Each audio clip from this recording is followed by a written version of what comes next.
नमस्कार दोस्तों, मैं हूं आशीष और आप देख रहे हैं लर्न वेल चैनल। तो दोस्तों, अगर आप भी ई कॉमर्स प्लेटफॉर्म से जुड़े हैं, आप भी ई कॉमर्स प्लेटफॉर्म पे सेल करते हैं, तो आज की वीडियो खास आपके लिए है। क्योंकि आज की वीडियो में हम लोग देखेंगे कि दोस्तों आपकी प्रॉब्लम कैसे सॉल्व हो सकती है ई कॉमर्स डेटा एंट्री को लेके, खास करके टैली में।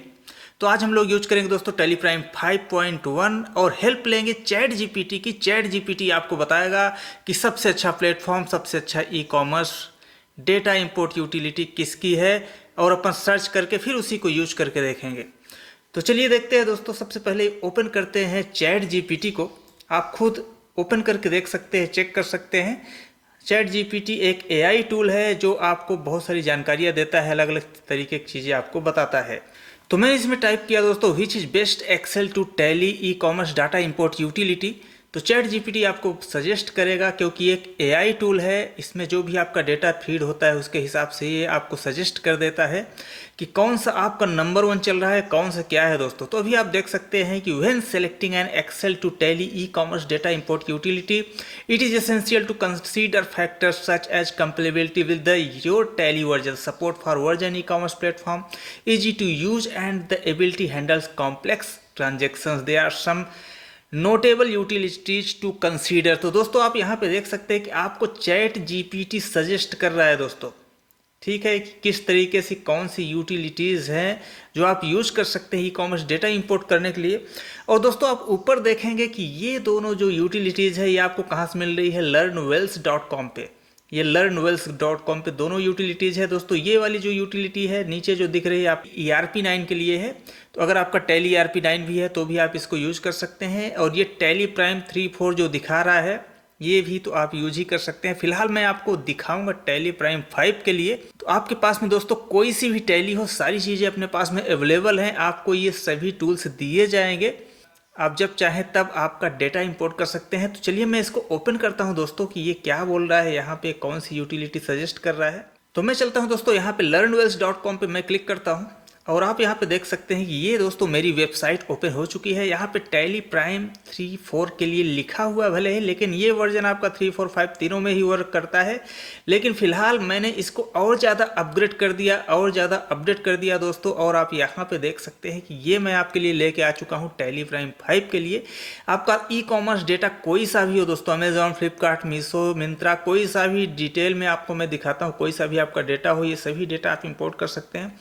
आप यहाँ देख सकते हैं दोस्तों, फ्लिपकार्ट, फैशनर यानी कि आपका मीशो हो गया, उड़ान, स्नैपडील, सिमसिम, मोगलिक्स, पेटीएम, ग्लोरो, डब्लूमान, शॉपी, मिंत्रा, शॉप 101, रिलायंस का ये आजियो अपना हो गया, जियो मार्ट हो गया दोस्तों, ToolsVilla, LimeRoad, Shopify, Shiprocket, Nykaa, ये सारे के सारे आप डेटा इंपोर्ट कर सकते हैं। सेल्स हो गया, रिटर्न हो गया, उसका सेटलमेंट हो गया दोस्तों। तो ये सभी डेटा आपका ई कॉमर्स प्लेटफॉर्म का टैली में आ जाएगा बिना किसी प्रॉब्लम के। आपको चैट जीपीटी स्वयं सजेस्ट कर रहा है कि भैया ये जो टूल है भी आप डाउनलोड कर लो, कोई दिक्कत नहीं है, आप डेटा इंपोर्ट कर सकते हो। सबसे अच्छा प्लेटफॉर्म है ई कॉमर्स डेटा इंपोर्ट करने के लिए। तो आप खुद भी सर्च करके देखिए चैट जीपीटी में एक बार। तो फिलहाल मैं आज आपको दोस्तों दिखाता हूं कि अपन मीशो के डेटा को कैसे इंपोर्ट करके लेके आते हैं। मेरी पिछली बहुत सारी वीडियोस हैं, उसमें फ्लिपकार्ट बताया गया है, अमेजॉन के बारे में बताया गया है, मीशो के बारे में भी, मिंत्रा के बारे में, बहुत सारे प्लेटफॉर्म के बारे में मैंने ऑलरेडी वीडियोज़ बना के शेयर किए हुए हैं कैसे किसको इम्पोर्ट करना है। लेकिन आज का ये वीडियो ज़्यादा लंबा ना हो जाए दोस्तों, इसलिए मैं चाहूँगा कि मैं एक प्लेटफॉर्म कोई सिलेक्ट करता हूँ, और आज का प्लेटफॉर्म मैं सिलेक्ट कर रहा हूँ मीशो का। तो मैं दोस्तों मीशो का डेटा इंपोर्ट करूँगा टैली के अंदर में, और मैं अभी यूज कर रहा हूँ दोस्तों टैली प्राइम 5.1। मैं आपको यहाँ पे दिखाता हूँ अबाउट में जाके। तो आप यहाँ पे देख सकते हैं लेटेस्ट वर्जन है टैली प्राइम 5.1 का, तो जिसको मैं यूज करूंगा। और मैं यहाँ पे एक कंपनी भी क्रिएट करूंगा, नई कंपनी, उसमें आपको फ्रेश डेटा इंपोर्ट करके दिखाऊंगा। आप पुरानी कंपनी में भी डेटा इंपोर्ट कर सकते हैं, क्योंकि दोस्तों इसमें आप अपने हिसाब से चेंजेस कर सकते हैं। ये एक्सेल सीट है, कम्प्लीटली एक्सेल में बना हुआ है। एक्सेल में आप जैसे नॉर्मल एक्सेल चलाते हैं दोस्तों, उस तरीके से इसमें भी आप चीज़ें चेंज कर सकते हैं। आप कम्प्लीटली, आपका लेज़र नेम हो गया, बाकी चीज़ें भी आप चेंज कर सकते हैं। बाकी अगर आपका बहुत ज़्यादा चेंजेस रहता है तो आप मुझे बताएंगे, मैं मेरे कोड में एक बार चेंज कर दूंगा, उसके बाद आपको दोबारा कहीं कोई चेंजेस करने की, कॉपी पेस्ट की ज़रूरत नहीं पड़ेगी। क्योंकि दोस्तों ये जो टूल है, ये कॉपी पेस्ट फ्री टूल मैंने बनाया हुआ है। इसमें आपको कहीं भी कोई भी कॉपी पेस्ट करने की ज़रूरत नहीं पड़ती। आप सीधा वेबसाइट से आप डेटा डाउनलोड करिए और यहाँ पे लोड करिए और इंपोर्ट कर लीजिए बिना किसी टेंशन के। क्योंकि अपने डेटा दोस्तों बहुत सारा होता है, बहुत ज़्यादा होता है। अगर आप उसको कॉपी पेस्ट करने में टाइम वेस्ट करेंगे तो फिर एंट्री कब करेंगे। तो चलिए शुरू करते हैं दोस्तों और देखते हैं कि किस तरीके से क्या इंपोर्ट होगा इसमें। और एक एक चीज़, एक एक डिटेल के बारे में मैं आपसे शेयर करूँगा। यहाँ पे बहुत सारी जो सीट्स हैं अलग अलग, इसके बारे में मैं आपको बताऊंगा। इसमें और भी अलग भी सीट्स हैं, बैंक से, GSTR2A से रिलेटेड बाकी चीज़ें भी हैं। तो सारा का सारा डेटा आप इंपोर्ट कर सकते हैं, चाहे वो ई-कॉमर्स का हो या तो आपका अदर प्लेटफॉर्म है उसका भी आप डेटा इंपोर्ट कर सकते हैं इसमें। तो सबसे पहले दोस्तों अपन आते हैं यहाँ पे डेटा सीट के अंदर में, और ऊपर में आपको मिलेगा लर्न वेल टैब। तो लर्न वेल टैब में ये सारी बटन्स आपको ऑलरेडी दी हुई हैं। अगर मैं इसको यूज करूँ, सबसे पहले है आपको सेट ODVC बटन। तो आप यहाँ पे क्लिक करके ODVC आप सेट कर सकते हैं। जो भी आपके टैली का ODVC पोर्ट रहेगा दोस्तों, वो आप यहाँ पे सेट करिए। तो ये क्या है, आपका लाइव कनेक्ट रहेगा टैली के साथ में। अब टैली का ODVC पोर्ट आप कहाँ पर देख सकते हैं, आप यहाँ पर हेल्प में जाएंगे, सेटिंग में जाएंगे, कनेक्टिविटी करके रहता है, यहाँ एंटर करेंगे एक बार तो यहाँ पे आपको टैली का ODVC पोर्ट दिख जाता है। जैसे यहाँ 9000 है तो आप मेरी सीट में भी 9000 रखिए। अगर आप यहाँ पे चेंज करते हैं, आप चाहें तो यहाँ चेंज भी कर सकते हैं, 9005, 9004 कुछ भी आप रख सकते हैं। तो सेम पोर्ट नंबर आपको मेरी सीट में भी रखना है। फिलहाल तो मैं इसको 9000 ही रहने देता हूँ और मेरी सीट में भी मैं यहाँ पे 9000 ही रहने देता हूँ। आपको अगर चेंज करना है तो यहाँ से आप चेंज कर सकते हैं। तो मैं इसको डन करता हूँ दोस्तों। कनेक्शन सेट हो चुका है अपना, और आपका यहाँ पे जो है 9000 लोकल होस्ट 9000 करके लिख के आ रहा है। लोकल होस्ट की जगह में आप चाहें तो IP एड्रेस भी डाल सकते हैं। मान लीजिए आपका कंप्यूटर कहीं दिल्ली, मुंबई या और कहीं पे रखा हुआ है, तो आप उस वहाँ पे बोलिए किसी को भी, या कंप्यूटर ओपन कर, टैली ओपन कर, और उस कंप्यूटर का आप यहाँ पे IP एड्रेस डाल के भी यूज कर सकते हैं दोस्तों। आप डायरेक्ट सीधा यहाँ से एंट्री करें, आपका वहाँ पे एंट्री हो जाए। फिलहाल तो अपन लोकल होस्ट इसलिए यूज कर रहे हैं कि अपना टैली भी इसी सिस्टम पे है और अपना सॉफ्टवेयर भी इसी सिस्टम पे है। तो चलिए अभी अपन चलते हैं डेटा सीट में, और यही बटन्स नेक्स्ट अपनी है क्लियर एक्टिव रिसीट डेटा। तो मैं इस क्लियर वाली बटन पर क्लिक करूँगा तो यहाँ पर जो भी पहले से रहेगा दोस्तों वो हट जाएगा। तो ऐसे ही सेम आप वाउचर सीट को भी क्लियर कर लीजिए और डेटा सीट को भी क्लियर कर लेंगे। उसके बाद फिर यहाँ पर नेक्स्ट बटन है दोस्तों लोड डेटा इन डेटा सीट। तो जो जैसा सीरियल से बटन है दोस्तों वैसे ही आपको क्लिक करते जाना है। ये 4-5 बटन है, बस इसी का यूज करना है और आपकी एंट्री डन। तो मैं यहाँ पे लोड डेटा इन डेटा सीट पे क्लिक किया। अब ये अपने को फोल्डर सेलेक्ट करने का, फाइल सेलेक्ट करने का ऑप्शन दे रहा है। अपन चलते हैं यहाँ पे मीशो में। यहाँ पे मेरे पास में एक डेटा पड़ा हुआ है, इसमें फॉरवर्ड, रिवर्स, ये सारी सीट्स रहती हैं मीशो की। ये आप मीशो में GST रिपोर्ट में जाके डाउनलोड कर सकते हैं, पेमेंट में जाके। तो मैं यहाँ पे अभी फॉरवर्ड रिपोर्ट सेलेक्ट करूँगा दोस्तों। तो फॉरवर्ड वाला अपना पूरा पूरा डेटा सेल में जाता है, रिवर्स वाला पूरा पूरा डेटा रिटर्न में जाता है। यानी कि आपका सेल हुआ, अगर कुछ रिटर्न हुआ तो आप रिटर्न की भी एंट्री लेंगे। तो मैं अभी फिलहाल यहाँ फॉरवर्ड रिपोर्ट सेलेक्ट कर लेता हूँ। ये पूछेगा आपसे डेटा कॉपी करने के लिए। कॉपी करने की कोई ज़रूरत नहीं है, आप इसको नो कर दीजिए, आपका डेटा यहाँ पर आ जाएगा। अब अपना डेटा दोस्तों यहाँ पर आ चुका है। नेक्स्ट आप देखेंगे कि वाउचर सीट है। डेटा सीट का काम इतना ही था, यहाँ पे डेटा लेके आना, लोड डेटा किया, डेटा आ गया। नेक्स्ट अपना वाउचर सीट है दोस्तों। अपना वाउचर सीट में चलते हैं और यहाँ पे आप देखेंगे बहुत सारी चीज़ें ऊपर भी दी हुई हैं। अगर आपको सेल समरी जनरेट करना है एंट्री के साथ साथ तो आप यहाँ पे यस करके रखिए। तो सेल समरी में क्या जनरेट होगा दोस्तों कि आपका कितना, किससे रिलेटेड टैक्सेस है, आपका यहाँ पे 14A समरी हो गया। करंट मंथ में आपका कितना सेल हुआ, कितना रिटर्न था, ये सारा का सारा डिटेल यहाँ पे लेके आता है। साथ ही आपका स्टेट वाइज कितना CGST, कितना IGST, कितना क्या सा GST लगा, तो ये सारा का डिटेल वहाँ पे आपका फिल्टर करके लेके आएगा आपका वाउचर सीट से।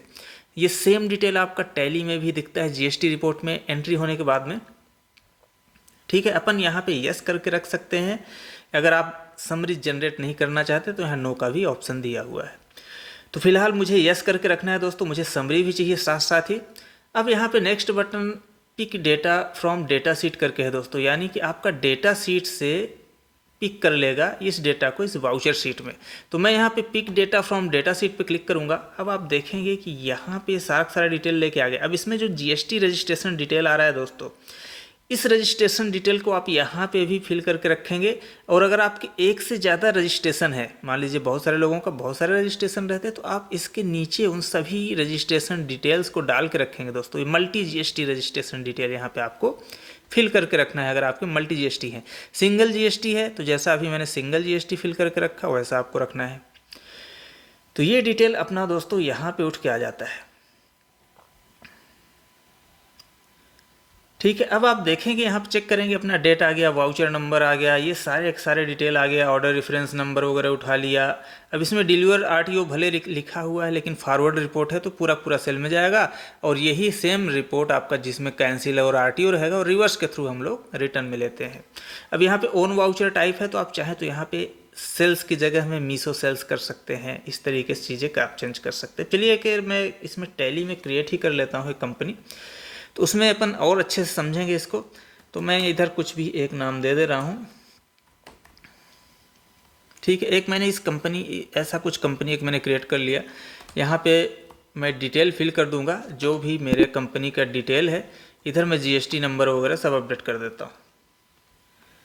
तो यहाँ डिटेल सीट में मेरा जीएसटी नंबर डाला हुआ है ऑलरेडी, मैं इसको यहाँ पे अपडेट करता हूँ। एक से ज़्यादा मल्टी जीएसटी है तो आपको एक से ज़्यादा मल्टी जीएसटी अपडेट करके रखना है। ठीक है, अब यहाँ पे अपना ये डेटा जो है दोस्तों क्रिएट हो चुका है। यहाँ पे अगर आपके अलग अलग वाउचर टाइप रहते हैं, जैसे मैं मीसो सेल्स की बात कर रहा हूँ कि आपका सेल्स की जगह आपने मीसो सेल्स कुछ बना के रखा हुआ है, तो ये भी चलेगा, कोई प्रॉब्लम नहीं है। सेम डेटा आपका यहाँ भी जाएगा उठ के। इसको मैं प्रिवेंट डुप्लीकेट करके सेव कर देता हूँ। सेम ऐसे आप क्रेडिट नोट के लिए भी बना सकते हैं। ठीक है, इसको भी अपन प्रिवेंट डुप्लीकेट करके रखते हैं। अपना Meesho sales Meesho credit note करके बन चुका है। अब सेम अपना आपको वाउचर सीट में जो अपन अभी डेटा उठाए थे यहाँ पे, सेम ये जो ओन वाउचर टाइप है इसमें सेल्स और क्रेडिट नोट को चेंज कर देना है। तो सेल्स की जगह में आपका मीसो सेल्स आ जाएगा। जब क्रेडिट नोट करेंगे तो सेम उसको क्रेडिट नोट भी चेंज कर लेंगे। तो इसमें ऐसे ही आप अमेजॉन फ्लिपकार्ट के लिए भी सेम चीज़ यूज कर सकते हैं, सेम चीज़ आप बना सकते हैं। ठीक है दोस्तों, अब आप यहाँ पे नेक्स्ट देखेंगे कि इधर Meesho item SKU Meesho item name करके आ रहा है, क्योंकि इनकी जो रिपोर्ट आती है दोस्तों जीएसटी वाली, उसमें आइटम नेम नहीं रहते हैं। तो अब अपने को आइटम नेम यहाँ पे कैसे उठाना है वो भी बहुत ज़्यादा आसान है, मैं आपको दिखाता हूँ। तो यहाँ दोस्तों एक मीसो शिफ्ट डेटा करके एक लास्ट में सीट है। तो यहाँ पे क्या होगा, हम लोग ऑर्डर डेटा मीसो का पेस्ट कर देंगे कि जो भी अपना मीसो में जो ऑर्डर डेटा आता है दोस्तों, उसमें आइटम नेम रहता है। जीएसटी डेटा नहीं है भले ही कोई प्रॉब्लम नहीं, ऑर्डर जो डेटा जो मीसो का निकलता है उसमें तो रहेगा ना आइटम नेम, तो वहाँ से अपन उठाएंगे। तो मैं इसको पूरे को कॉपी करता हूँ। मैंने पूरा सीट यहाँ से कॉपी किया और इधर मैं मेरी सीट में ला के मीसो शिफ्ट डेटा एकदम लास्ट में एक सीट है, यहाँ पे मैं पेस्ट कर दूंगा। आप इसको पेस्ट करके रखे भी रह सकते हैं, कोई प्रॉब्लम नहीं, हटाने की ज़रूरत नहीं है। आप चाहें तो न्यू डेटा अगर कर रहे हैं तो हटा भी सकते हैं। तो एक बार आपने पेस्ट कर दिया, भूल गए हटाना, कोई दिक्कत नहीं, पड़ा रहने दीजिए। ठीक है, अब यहाँ पे आप ऊपर में ही एक बटन देखें गेट मीसो आइटम्स करके, मैंने वहाँ डेटा पेस्ट किया, यहाँ गेट मीसो आइटम पे क्लिक किया। आप देख सकते हैं ये डिटेल अपना पूरा उठ के आ गया दोस्तों।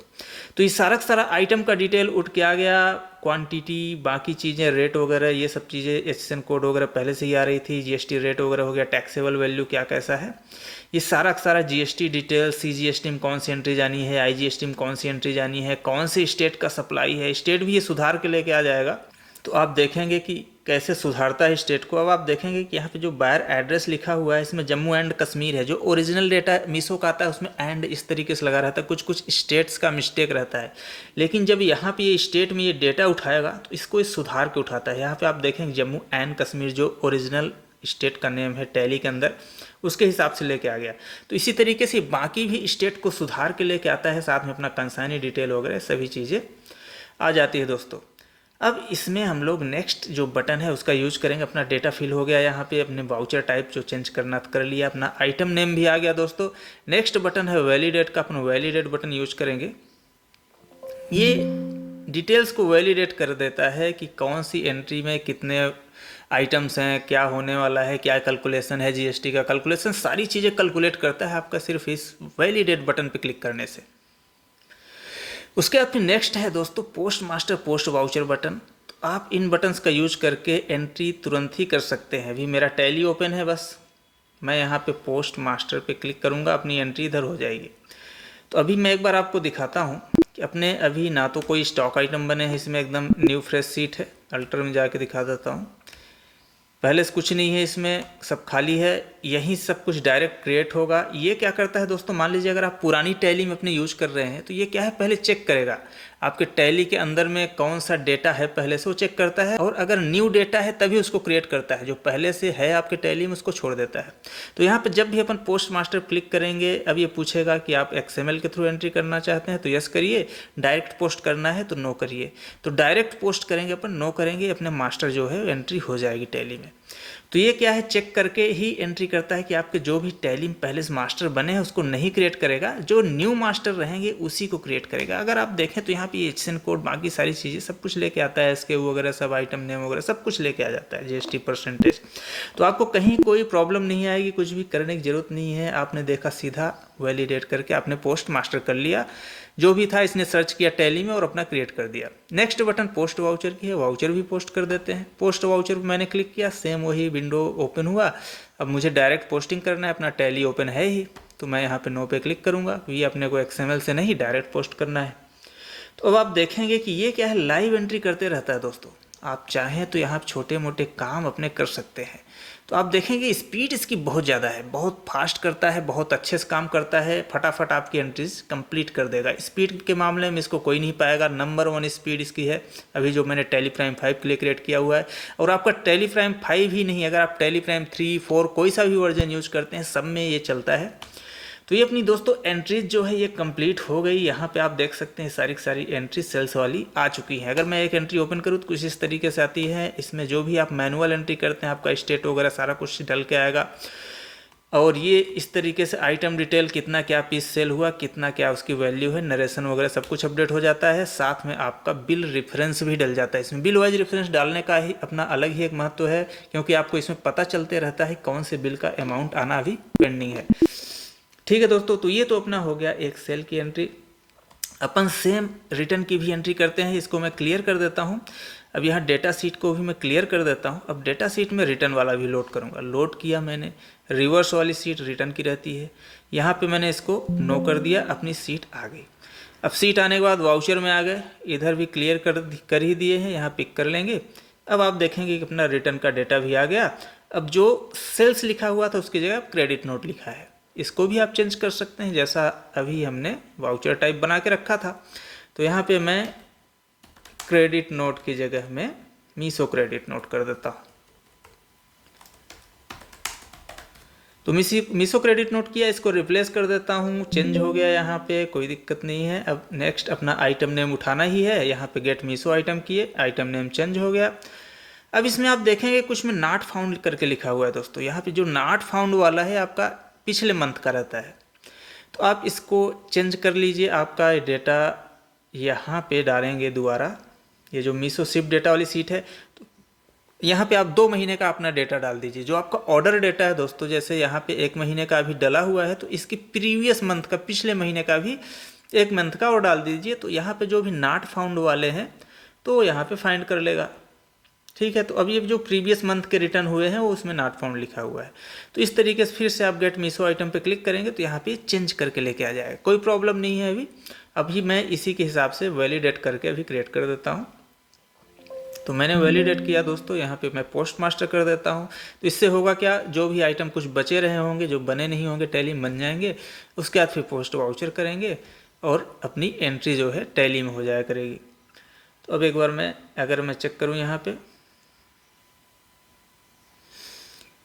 तो अब जैसे मैं यहाँ पे आया, चेक किया, यहाँ पे मीशो क्रेडिट नोट करके ये सारी की सारी एंट्रीज अपनी आ चुकी हैं दोस्तों। तो इसमें भी क्या होता है दोस्तों, अगर आप इसको चेक करें एक बार, तो यहाँ पे आप देखें कि ओरिजिनल इनवॉइस नंबर, उसका डेट कब का है, ये सारा का सारा डिटेल लेके आता है साथ में, ताकि आपका GST में कोई एरर्स ना आए। तो अब रही बात GST की, तो चलो अपन GST रिपोर्ट भी चेक कर लेते हैं। तो मैं यहाँ अगर आपको जाऊँ GSTR1 में, इधर मैं GST रिपोर्ट अगर दिखाऊँ तो मैं इसका पीरियड अभी चेंज कर देता हूँ। तो अभी आप देख सकते हैं यहाँ पे 376 एंट्रीज 29 स्टेट की आ गई हैं। B2C स्मॉल के अंदर में यहाँ पे GST परसेंटेज है 12% भी है 18% भी है, दोनों तरीके के एंट्रीज हैं। IGST भी आ गया, अपना CGST भी आ गया। यहाँ पे कुछ एंट्रीज दोस्तों एरर में भी हैं, 15 एंट्री एरर में है। तो ये किस चीज़ का एरर है? ठीक है, आपका जो अपना नॉट फाउंड वाला था दोस्तों, जो आइटम्स अपन ने नहीं क्रिएट करे थे, जो आइटम्स नहीं उठाए थे, उसमें क्या था, अपना HSN कोड वगैरह टैक्स रेट वगैरह नहीं डल पाया होगा सही ढंग का, इस वजह से ये वाला एरर में आ रहा है। तो जो नॉट फाउंड वाले आइटम्स हैं दोस्तों, वो आपको सॉल्व करने के लिए मैंने जो तरीका बताया कि भैया अपन 2 महीने का डिटेल डालेंगे ऑर्डर डेटा शीट में, तो वो सारा जो नॉट फाउंड वाला है नहीं आएगा प्रॉब्लम। तो अभी आप देख सकते हैं यहाँ पे एक तरीके से कोई भी एरर नहीं है। आपका आइटम अगर वहाँ पे प्रॉपर डला है तो नो प्रॉब्लम, सभी एंट्रीज अपनी करेक्टली आएंगी। बाकी मैं रहूँगा ही सपोर्ट करने के लिए, आपकी जो भी एंट्रीज है करवाऊँगा ही। ठीक है दोस्तों, अब यहाँ पे अपन सेटलमेंट की भी एंट्री करके देखते हैं। तो अपन सेल की एंट्री तो कर लिए भाई। मीशो में अगर मैं यहाँ पे जाऊँ तो यहाँ पे आप देखेंगे कि सेल और क्रेडिट नोट ये दोनों अपना डल चुका है दोस्तों। तो अभी इसमें सेटलमेंट भी एंट्री करते हैं। सेटलमेंट क्या होता है? आपका जो भी रिसिप्ट आया बैंक में, जो भी आपके एक्सपेंसेस डिडक्ट किया मीशो ने, ये सारी की सारी एंट्री जो है अपनी वो सेटलमेंट में आती है दोस्तों। तो सेटलमेंट भी अपन करके देखते हैं। अगर मैं आपको सेटलमेंट सीट दिखाऊं यहाँ पे, तो पेमेंट वाली इनकी जो सीट रहती है, तो पेमेंट वाली दोस्तों इनकी कुछ इस तरीके से सीट रहती है। तो इसमें थोड़ा सा लंबा चौड़ा रहता है, लेकिन कोई प्रॉब्लम नहीं है, सारा डेटा अपना फिल्टर होके आएगा। तो सेम उसको भी अपन डेटा सीट में ही लेके आएंगे। मैं इसको क्लियर करता हूँ, लोड करूँगा। अब मैं यहाँ पे पेमेंट वाली सीट को सिलेक्ट कर लेता हूँ, इसको मैं नो कर दूंगा सेम पहले जैसा। अब मैं यहाँ पे सेटलमेंट सीट में आऊँगा, वाउचर सीट में ना आके सेटलमेंट सीट में आऊँगा और यहाँ पे मैं डेटा पिक करूँगा। अब इसमें अपना डेटा फिल हो के आ गया। अगर अब आप देखें तो यहाँ पे सारा डिटेल ये फिल कर लेता है। TCS TDS क्या था, उसका शिपिंग चार्ज वगैरह क्या था, क्या आपके GST लगे, क्या चार्जेस लगे, तो सारा डिटेल अपना आ गया दोस्तों। सेम इसमें भी अपन वैलिडेट करेंगे। वैलिडेट करने से आप देखेंगे यहाँ ट्रांजेक्शन ID वाइज जिसने सॉर्ट कर लिया, कौन से ट्रांजेक्शन ID में अपने कितने ऑर्डर गए हैं, सब उसके हिसाब से कैलकुलेट कर लेता है।